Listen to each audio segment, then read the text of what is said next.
Olá, boa noite. Nas mãos do Parlamento, Palácio Piratini encaminha à Assembleia projeto que aumenta saques dos depósitos judiciais. Servidores do Estado transferem para terça-feira decisão sobre o fim da paralisação. Médicos peritos aderem à greve de servidores do INSS.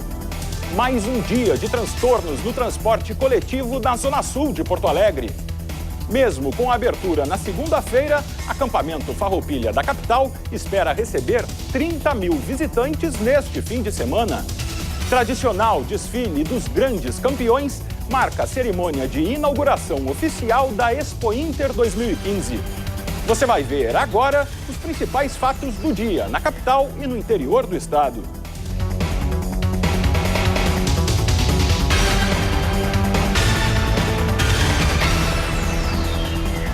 O projeto do governo do estado para a utilização de depósitos judiciais já está na Assembleia Legislativa. Outras duas propostas também foram enviadas e devem ser votadas em regime de urgência. O governo encaminhou 3 projetos para a Assembleia. Um sobre a ampliação do uso dos depósitos judiciais, outro sobre a redução dos juros pela utilização destes recursos e um terceiro sobre a revisão das requisições de pequeno valor. São 3 propostas, 2 do Poder Executivo e uma do Poder Judiciário. A que amplia a utilização dos depósitos judiciais de 85% para 95% e também forma um novo parâmetro para a requisição de pequeno valor na casa de 7 salários mínimos e não mais 40, como é no Rio Grande do Sul hoje. Preservando aqueles que já têm esse crédito já constituído e valendo apenas para julgados daqui para frente se o projeto for aprovado e transformado em lei.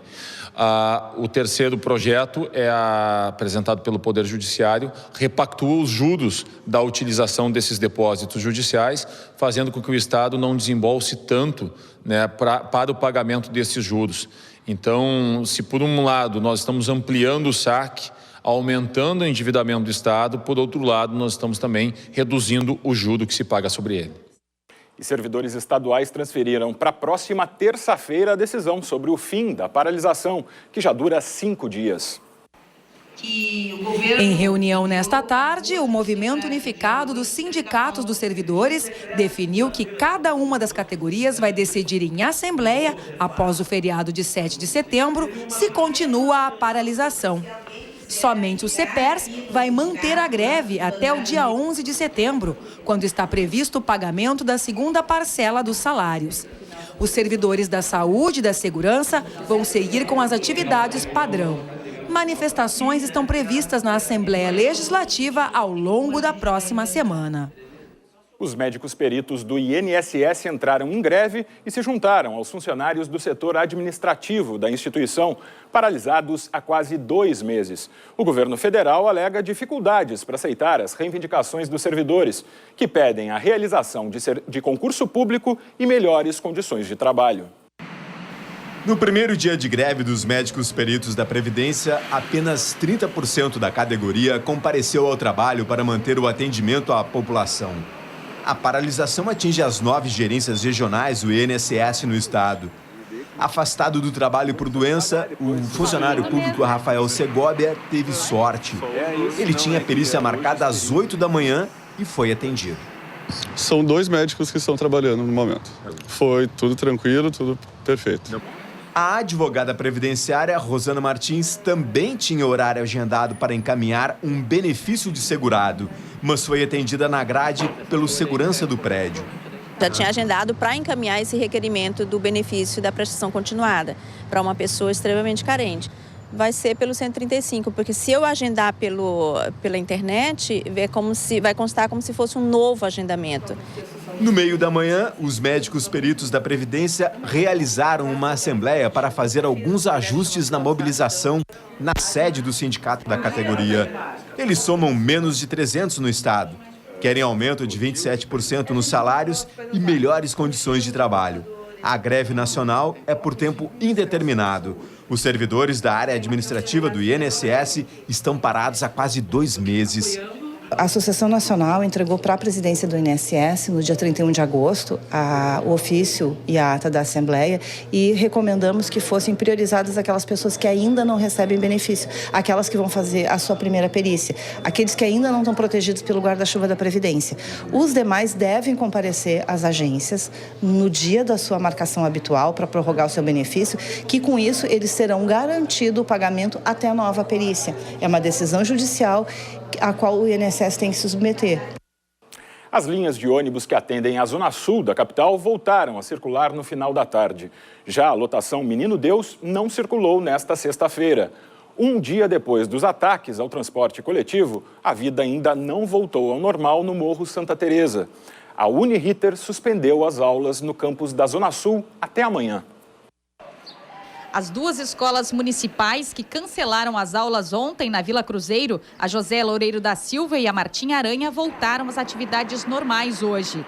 É que as linhas dos ônibus das empresas Trevo e VTC não circularam ontem na região da Cruzeiro e do Morro Santa Teresa, na Zona Sul, deixando muita gente nas paradas lotadas. Estou tentando ir para casa, já trabalhei, estou tentando ir embora. Vou desistir, que depois vou ter que voltar para cá e aí o problema é se não tiver condição depois.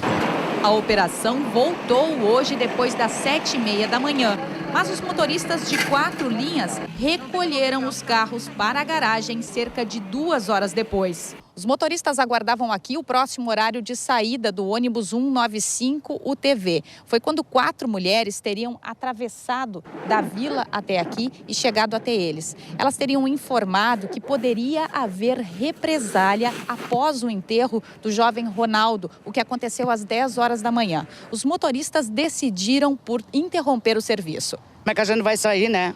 Sem ônibus. Tem que ir no mercado, tem que ir no centro, tem que fazer alguma coisa agora. Não tem ônibus, não tem lotação, não tem nada. A lotação passando até agora uma aí. A dona Marisa ainda conseguiu pegar uma das últimas viagens de lotação da linha Menino Deus, que transitava normalmente até às 10 horas da manhã. A Brigada Militar passou a noite na entrada da região conhecida como Buraco Quente, uma área de moradia de famílias pobres, conhecida como ponto de tráfico de drogas. O monitoramento das entradas da vila continua. Ontem, os moradores reagiram depois que a Brigada Militar matou o jovem Ronaldo de Lima, de 18 anos. Ele teria atirado contra os PMs e fugido da abordagem policial. A Brigada Militar apresentou a arma somente horas depois. Revoltados, os moradores teriam cercado os brigadianos e depredaram veículos. A Delegacia de Homicídios ainda não recebeu nenhum relatório da perícia sobre o caso. Os peritos do IGP seguem as investigações e não tem prazo para a entrega do relatório. O incêndio do táxi lotação e de 2 ônibus no Morro Santa Teresa no final da manhã de ontem ainda reflete no clima de tensão entre os moradores. Nesta manhã, as equipes de limpeza finalizaram a retirada dos destroços dos veículos. E agora a gente fala de economia. Porto Alegre registrou em agosto a maior alta no preço da cesta básica entre as 18 cidades pesquisadas pelo DIEESE. O aumento foi de 1,2%. Com isso, o custo da cesta básica na capital gaúcha atingiu o valor mais alto do país, de R$ 387,83. A banana registrou o maior aumento, de 11%, seguida pela carne, que subiu 5,1%, e pela farinha, com 3,4%. Já as maiores quedas aconteceram no preço da batata, do tomate e do arroz. Em 2015, o custo da cesta básica acumula alta de 11,2% em Porto Alegre. Previsão de tempo firme no centro do estado neste fim de semana. Em Santa Cruz do Sul, sol e muita nebulosidade ao longo do sábado, máxima de 16 graus. Em Santa Maria, o dia vai ser de sol com muitas nuvens, mínima de 9 graus. Sábado, de tempo encoberto também em Cachoeira do Sul. A umidade do ar chega aos 96%, mas não chove, máxima de 16 graus. E assista ainda nesta edição, acampamento Farroupilha da capital, pronto para receber o público a partir deste sábado. E logo após o intervalo, o desfile dos grandes campeões da Expo Inter 2015. A gente volta já.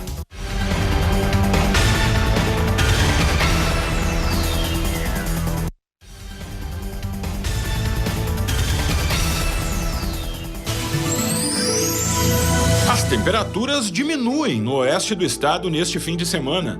Em Uruguaiana, o sábado fica encoberto, mínima de 8 graus. Em São Borja, névoa ao amanhecer e muita nebulosidade. As marcas não ultrapassam os 20 graus.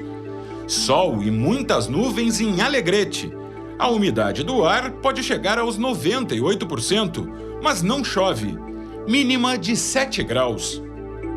Hoje foi o dia de inauguração oficial da Expo Inter em Esteio. A Dalva Bavaresco acompanha este, que é o último fim de semana da feira no Parque de Exposições Assis Brasil. Boa noite, Dalva. Hoje teve muita festa, mas também teve alguns protestos por aí. Boa noite, Daniel. Boa noite a todos. Exatamente, teve um pouco dos dois nessa sexta-feira e um dos motivos foi a presença do governador José Ivo Sartori. Durante a tarde, ele participou de uma cerimônia de premiação que ocorreu lá no Pavilhão da Agricultura Familiar. Foi um reconhecimento a alguns dos melhores produtos da feira que concorriam em 8 categorias. O governador também aproveitou para percorrer os corredores, conhecer alguns dos produtos e até provar alimentos e bebidas. A agricultura familiar que comemora alta nas vendas, alta de 5%. A comercialização já ultrapassa R$1.300.000. Pela manhã, o governador também participou da cerimônia de inauguração oficial da Expo Inter, que foi marcada por protestos dos servidores públicos estaduais, protestos contra o parcelamento de salários. Confira na reportagem. A cerimônia começou com a tradicional esbarrada, que é a apresentação dos cavalos da raça crioula. Em seguida, foi a vez dos vencedores da Expo Inter. Com graça e muita personalidade, mais de 120 animais de inúmeras raças e portes desfilaram com as rosetas de campeões. O desfile reuniu autoridades, como a ministra da Agricultura, Cátia Abreu, que manifestou apoio ao governo Sartori.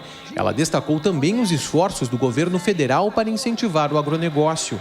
Nós estamos pedindo e solicitando aos bancos que o mais difícil o governo fez num ano de ajuste fiscal, que foi aumentar o crédito agrícola em 20%.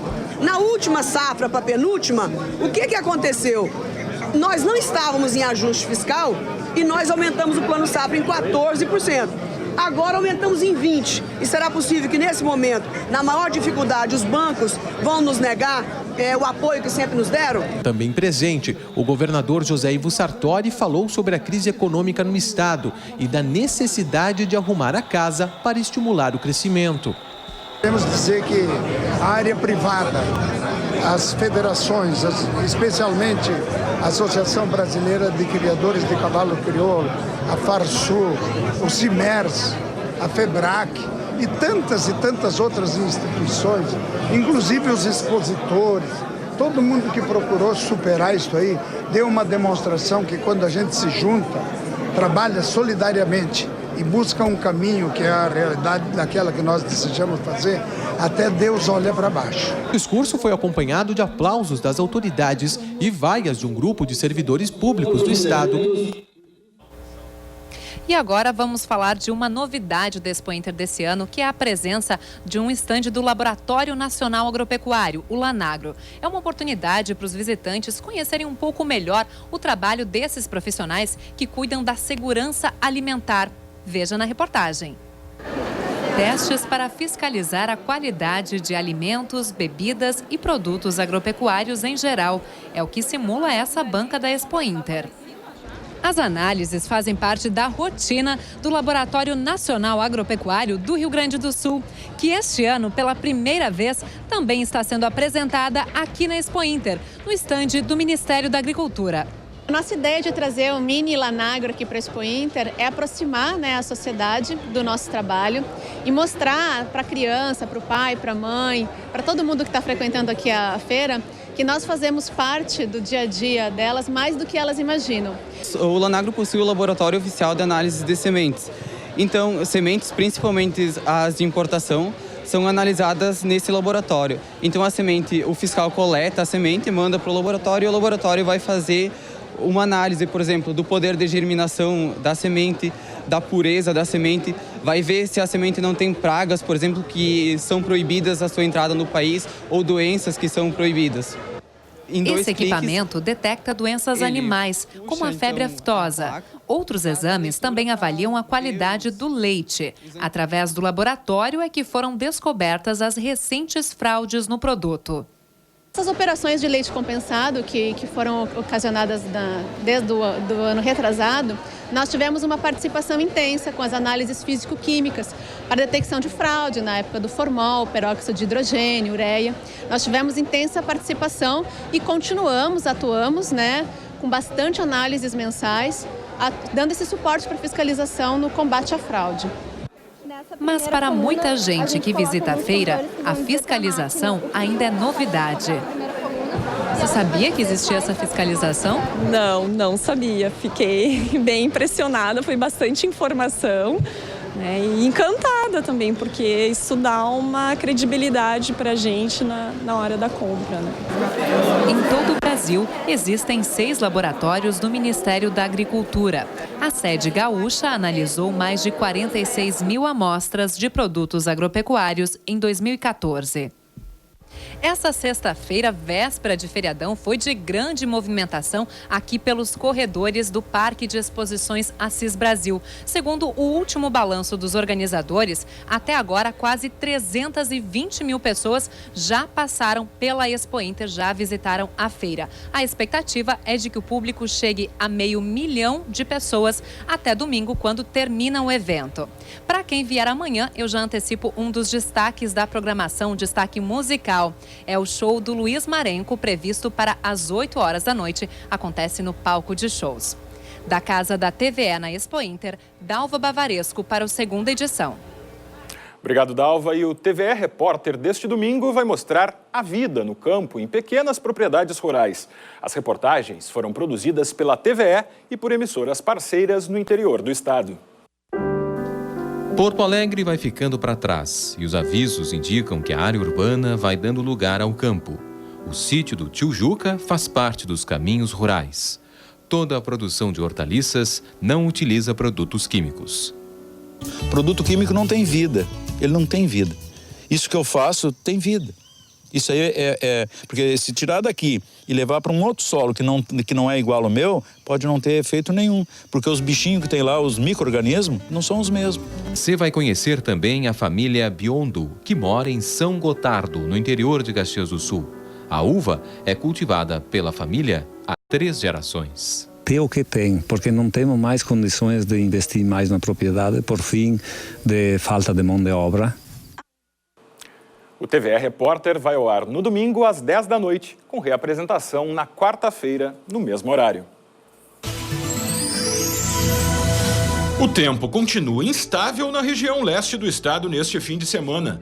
Em Porto Alegre, o sábado vai ser de céu nublado com possibilidade de garoa, mínima de 14 graus. O mesmo ocorre em Guaíba, onde as temperaturas chegam aos 21 graus. No litoral norte, sábado de tempo encoberto. Pode garoar pela manhã e à noite. Mínima de 13 graus em Tramandaí. E assista depois do intervalo. Acampamento Farroupilha de Porto Alegre espera receber 30 mil visitantes neste primeiro final de semana. Nós já voltamos.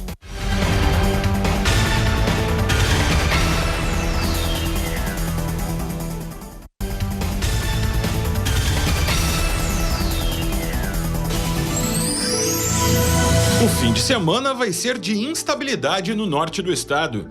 Na Serra, sábado de céu nublado com aberturas de sol.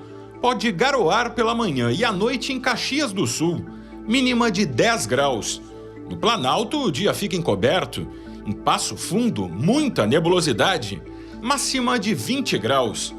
No Noroeste, sol e muita nebulosidade. Amanhecer com névoa e temperaturas na casa dos 9 graus em Cruz Alta. O Corpo de Bombeiros só deve liberar o alvará de funcionamento do acampamento Farroupilha de Porto Alegre neste sábado. Mesmo assim, 30 mil pessoas devem circular no Parque Harmonia durante o final de semana. O acampamento ocupa os 16 hectares do Parque Harmonia. É época de celebrar as tradições gaúchas e o cheirinho de churrasco já está no ar. A programação do evento é variada. Tem parque para as crianças, área de alimentação, de compras e até um mirante de 12 metros de altura. Mas nós temos toda uma estrutura aqui de funcionamento, é uma cidade que é montada, são quase 400 casas montadas com toda a estrutura de uma casa praticamente no centro da cidade, né? 360 piquetes estão instalados no parque.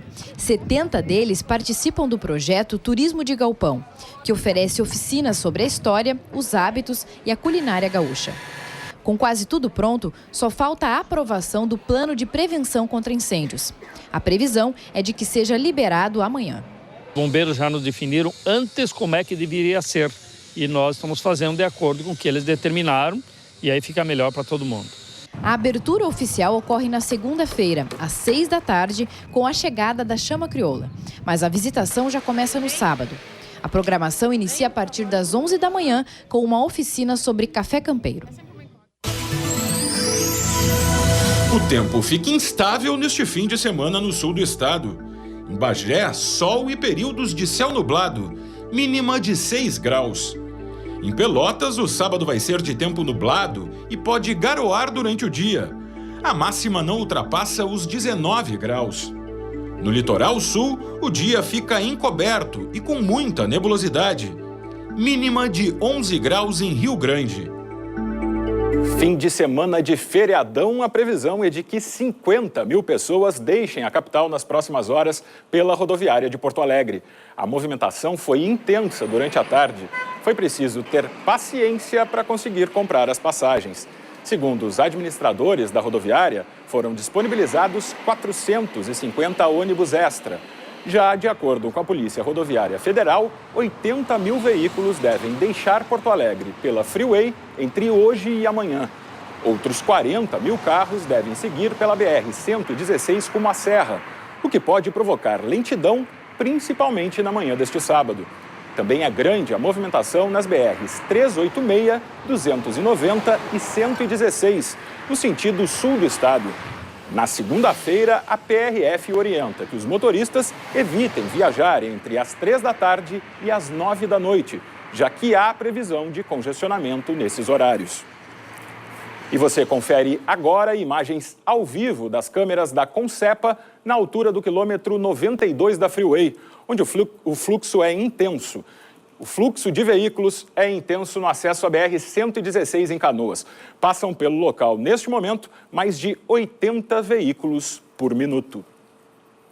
E até o dia 21 de setembro, a capital gaúcha vive mais uma edição do Porto Alegre em Cena.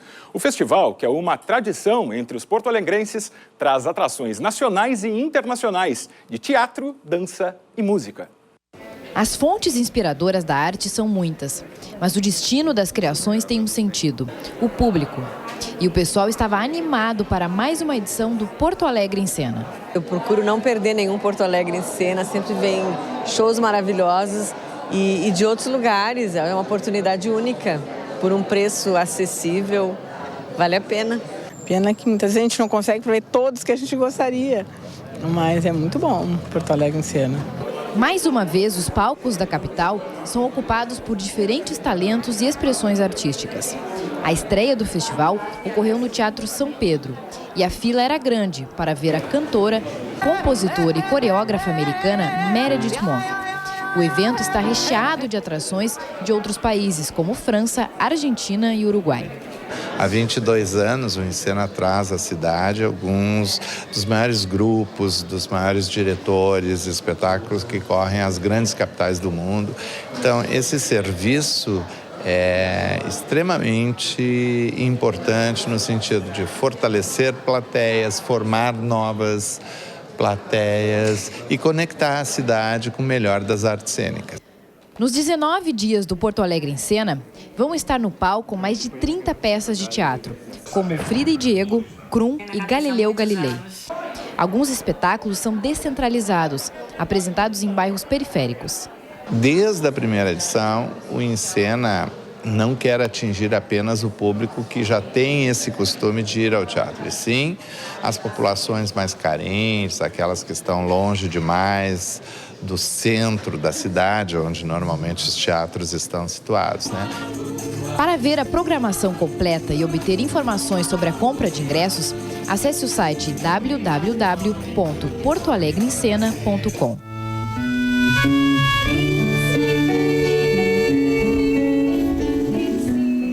A gente encerra com imagens dos vencedores da Expo Inter. Uma boa noite, bom fim de semana. Aproveite o feriado.